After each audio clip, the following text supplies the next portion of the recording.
Dear Kuya Totoy o Lola Hubad. Where do I begin? Dear Kuya Totoy og Lola Hubad, secret ra baya ni nato ha? Kaya ang akong asawa, sige pud baya siyang ga Facebook. Inani na mga idol. Ako, taga Davao. Pero sa karon, ni ako sa Laguna nagpuyo. Kay taga diri man ang akong asawa. Ug sa tinuod lang, wala na ko kasabot sa among panag-uban sa kong misis. Laagan kaayo siya. Dili gani makamaong muatiman og bana. Katog uniform na ko nga blue ba? Asa man to? Blue? Tapos bulingon, oy. Unsa? Nagsimana pa to na ako gisuot. Wa pa gyud labhan hangtod karon. Paghulat, God. Unsa paghulat? Kabalo kang kada Wednesday na ako nag-uniform? Unsa may suoto na ko ron? Hulat kay labhan ako. Ayaw na. Sunubon ko na nga buling para makita nila nga akong asawa wag ipagtagad siyang bana. Pisti man siguro ka, oy. Sagdi lang. Sugod karon. Ako na'y bahala sa akong mag-uniform. Dili ko na iasa pa nimo ang paglaba ini. Kay busy baya kag laag-laag. Asa mo gusto mong pagawason, ha? Nga irresponsable ka. Ibis na katulong kag lalaking tarong. Kay wa ko'y bisyo. Trabaho balay ko nga pagkatao. Pero giparisan ko nimo. Nga sus na lang. Hibalaan pa lang. May pagditor ako sa Davao nagbinyo. Unsa?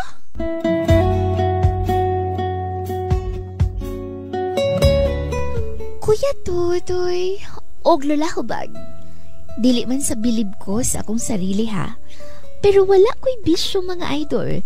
Dili ko gainom, labaw nang wa po ko ga sigarilyo. Ang ako trabaho, balay. Gatrabaho ko sa usa ka dakong factory mga idol. Alas 7 pa lang sa buntag, muhawa na ko sa balay og kasagaran. Alas 8 na ko mauli sa gabi. Unya, pag uli na ko sa balay, kasagaran, wa pa'y makaon mga idol. Ginahimo na ko ang akong responsibilidad o obligasyon alang sa akong pamilya. Pero ang akong asawa, bisan unsaon akong sulti, dili gyud siya mamao. Ako naman lang gani ang mulabas sa akong mga uniform. Kay lisod na. Kung iasa pa nako sa iyaha, unya, napay mga panahon nga mauli kong wagyo'y makaon. Kalami ka no? Kanang inigpauli ni mo ba? Sugaton ko sa kong asawa. Unya, muingon nga, mahal, kain na. Sus, mauli ko, ako pa'y magluto. Asa naman pagkatong animal? Luto ng kanon, mupalit na lang kong dilata. Di na makaya, gutom na jug ayo.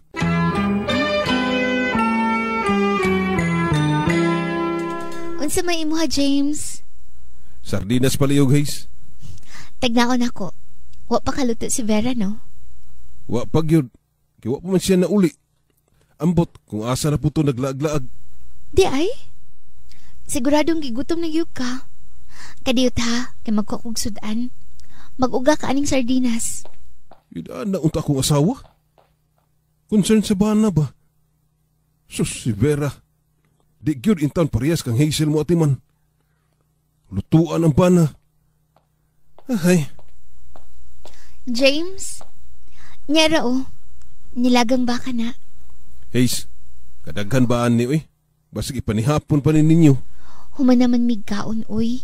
Sige na, dalhan na sa inyo para makahigop kag sabaw. Salamat, Haze, ha? May pakka. Ayaw nilang good ng kunahuna. Siyempre, silingan man ta. Inaana man yun ang mga magsilingan, maghinatagay man yun na. Salamat, Haze. Sortiha sa mong baan na, Naunsa ka man, uy. Nag-emote ka man din, ha? Sige na, uli na dito. Pagkauna. Iuli ko na lang unya ng sudlanan, ha? Kuya Totoy og Lola Hubad, dili rato ka isa na hitabo. Kapila na gyud. Di ko na maihap sa tudlo kung kapila ko gihatagan og sudan ni Hazel. Kay lagi, maluoy siya nako Nga sa akong pagpauli ini kagabi, sardinas ray akong sudanon. Kaya ang akong asawa, dili hilig magluto, mga idol. Gawas nga laagan pud siya. Irresponsable kaayo. Maning kamot na yung ako, ani. Nakasawa man tagway paki. Kung tarong paunta siya, mumatasig sa'yo. Iya ko lutuan, adaman og baon. Pero wag yun niya buhata.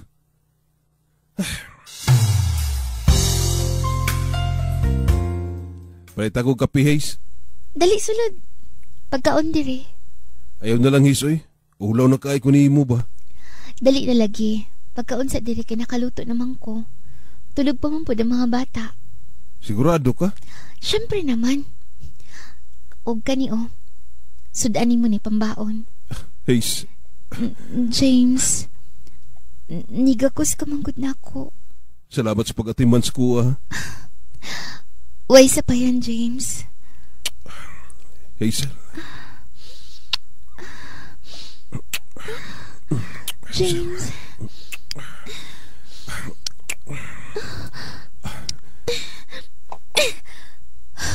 Gusto na. Basin makalimut niya ta. Sorry, Haze. Nadala lang ko sa kong gibati. Pasensya ka na. At nakasabot ko.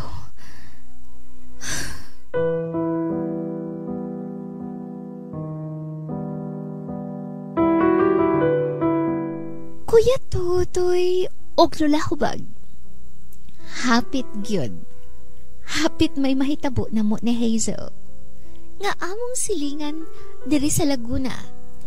Kung wala lang ko niya gitulak, mga idol, kay lagi parehas ming minyo.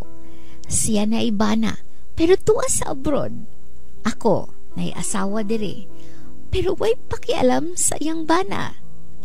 Unsaon ko man ni mga idol, aminado ko nga nahulog na nga akong loob kang Hazel. So unsa may buhaton ko ini karon? Palihog taon, tambagi ko ninyo. Maghulat, James.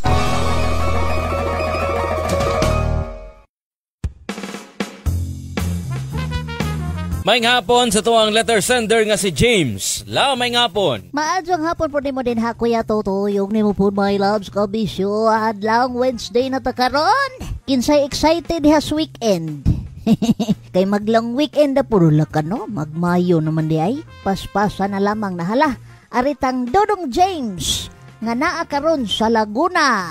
Sayod man tangang kami nyo, dili man na perminti kalipay. Dili man na perminti palami. Di ba na pareha sa social media nga puro ra maayo nga gusto video si mo makita ang feed nga hatag si mo puro pud maayo. Dili man nga na kalisod, hagit, pagsulay, naa na permintis kami nyoon. Kung imo nang talikdan na wala, pildi ka sa pildi ka sa imuhang kami nyoon.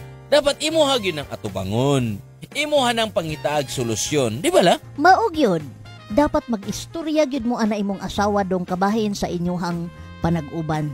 Ingna siya nga buhata ang imuhang responsibilidad kay ginabuhat nako ang akoa. Dili man na pagpasabot nga kay asawa lagi ka, kay babae lagi ka, iyahaw na pud ang tanang trabahoon sa balay, mutabang gihapon gug ka. Pero bisan naman lang anang pagluto nga kanang inig-abot nimo, naanay niluto, naa na kay makaon kay gutom ka, gikan ka nagtrabaho. Kay kung dili na masolusyonan ang problema ninyo din ha sa imong asawa dong, moadto yung ka atong Hazel. Tungod sa mga pagkaon nga iyang ginahatag sa imuha. O kung dili gihapon ganin na mag-work kay imuhang asawa, wa gid say alamag sa kusina. Pamalit na lang og sudan dong. Ayaw dito kang Hazel kay matintal gyud ka. Pangitag solusyon unsaon man, dili ka masig ato sa musilingan. Ay si paduding dito. Ay si pakitag motibo nga mas nindot ka muluto, mas nindot ka mo atiman. Instead nga ginaadto nimo dito, ginabuhatan nimo og pagdaig to imong silingan.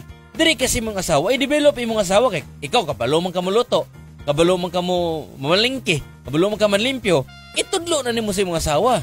Ingnon nimo nga, han, manlimpyo tahan tabangi ko. Ana ba? Dili man din na ma-inject sa iyang una-una karon kay usay iya man nang luwa, at least imong gisultihan pagkaugba balik na pod.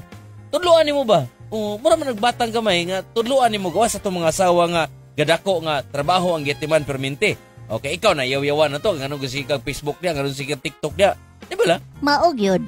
Swerte kaayo ka kung inana imuhang asawa. Katubang di na nimo mistil suguon nga inani inana. Unya kay nakatunong man kaaning kinahanglan pag yung tudloan. Kung di gyud nimo siya tabangan dong, aw magkabuwag gid mo anang imuhang misis. Kay ang nakita nimo karon sa iyaha ang iyaharamang mga kakulangan. So kung ang problema kabahay na iyahang mga laag-laag, pila na sa inyuhang panagsabot unsabay maayong buhaton anak kada adlaw bagid siyang galaag. Isulti na lang sa iyaha unsa iyahang mga dapat buhaton dong. Itudlo sa iyaha. Pagkahuman sa tanan nimong binalik-balik dili lang once, twice, thrice, kaupat, kalima, kaunom hantod ka na pulo. Di gani gihapon siya mo cooperate. Well, that's the time nga magstorya mo kung angay pa bang ipadayon ning atong panag-uban nga wa man kay pakialam sko Pero sa karon dong, panikamuti sa na din ha nga maalibyuhan na inyong problema sa imuhang asawa ba kay ang kami nyoon, dili man yun na puro lami-lami, happy-happy, na man yun na mga pagsuway, matag-usan ninyo na ay kakulangan, na ay mga bad side. So, dapat mag-abot mo sa tunga dong. Yes, relationship is always education. Yes, mura ni pagtuon. Wala na pasabot ka na minyo na mo, hawd na mo, kabalo na mo tanan. No, daghan pa mo kinahanglan sayron nga kamong duha, learning. Di ba la? Yes, tinuod yun na dong. Kaya ikaw mismo sa imong kagulingon, napo kay pagkukulang, di lang niya makita kay siguro natabunan sa mga butang nga nakapalipay niya karon. Yes, kinahanglan natubangon na nimo. Kung paminaw nimo musukol siya, i-approach siya sa lain na pong pamagi hangtod nga ma-educate siya. Hangtod makabalo na siya maluto, hangtod kabalo na siya mulaba, hangtod kabalo na siya moatiman nimo. Ana man na, kay kung kamong duha dili mo magtinabangay, away paingnan yung relasyon. Lagmit, makasala ka, makasala siya, or dili mo mag-grow. Yes, tinuod yun kaayo na ayaw lang sa agyudayon padala sa inyuhang problema karon dong kay chicken pa lang na nga problema. Meaning, gamay ra na kumpara sa problema sa ubang mga managtiayon. So pangitae sa nagsolusyon dong. Laylo sa dito sa imuhang silingan, labi na nga nasugda na baya to ninyo. Hapit na gid unta. May nahitabo ninyong duha, may gani natulak pa ka. Meaning, nakarealize pa imong silingan nga minyo siya, minyo ka. So, dako kayong problema kay silingan kayo mo. Kung magdinumugay, duol ra kayo. Kung mabalaan siyang bana, magpinatyanay, duol ra sad kayo. So, paglikay na lang dong. Ayaw na lang kayo to hatagi og dakong bili tong